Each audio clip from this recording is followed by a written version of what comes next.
Hello everybody and welcome to another episode of the Ships of Naval Action. Today we take a look at another ship of the line.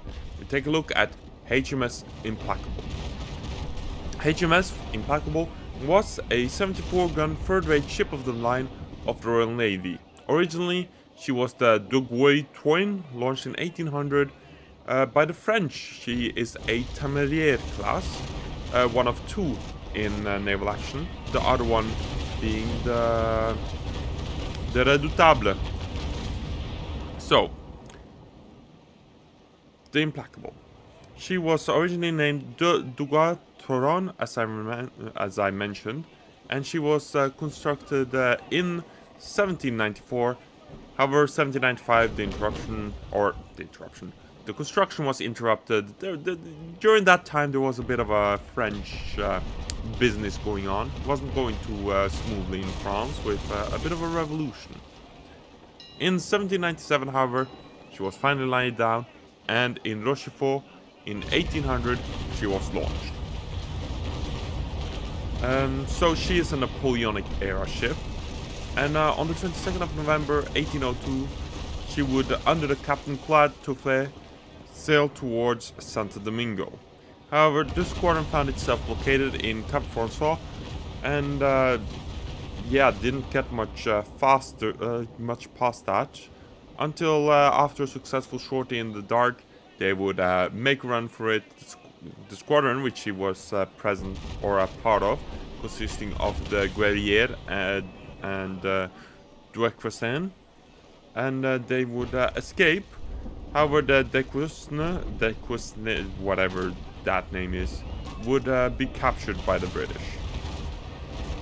Under the Capitaine de Monsieur Lermite, she participated in an action at Cap François, which, seems to be a commonplace for her. And on the 21st of October, 1805, the fateful day, the Battle of Trafalgar. She was part of the vanguard, and, the French and the Spanish would be defeated. However, not the French ship, the Duguay. She managed to escape for a bit. On the 3rd of November, British Captain Sir Richard Strachan would defeat and capture the remaining Franco-Spanish fleet, which consisted of 4 ships, including the Duguay. She was captured, and, that is the end of her story under the French fleet. However, the British, they would commission her as a third rate as the HMS Implacable, which is what we have in naval action, of course. And she would essentially take part in one major action. And that is, she was part of the Anglo-Russian War, where she took part of some cutting out actions. But if I'm not wrong, there weren't any actual line battles. There was a close scenario. On July 9th, the Russian fleet would meet or spot the Swedish fleet. And the Russians had 9 ships of the line, while the Swedes had 11 ships of the line. And of course, the Centaur and the Implacable joined the Swedish fleet, because what had happened was the Russians attacked Sweden because they didn't join in an anti-Britain league. If I'm not wrong, at this point Napoleon was still alive, I believe. Don't quote me on that. So, a chase was started, but there wasn't any significant action caused by this, except that a 74-gun Russian ship would be attacked or fought by the Centaur and Implacable, and the 74-gun is called the Vsevolod, something like that. I can't speak Russian. And there was a 20-minute exchange of fire, and the Vsevolod ceased firing, struck her colors. However, Implacable was recalled because the rest of the Russian fleet was approaching to kind of provide backup for the blah blah blah, which, well, Implacable disengaged to avoid being destroyed. The Russians would take possession of the Russian ship again, but Centaur, which was also in the area, chased off a frigate which had taken the Russian ship in tow, and the Russian ship ended up striking her colors again, and the British would attempt rather to take possession. However, the Russian ship had at some point gotten stuck in the ground, so the British ended up burning her. That was really the largest, most significant engagement of the war. Not much more happened. So those was the proper combat experience the Implacable took part of. The Implacable also took part of a couple of cutting out expeditions. However, she didn't really do much more. So that is her active history. She does, however, have some disappointment but respectful history after that, and that is that she was actually alive.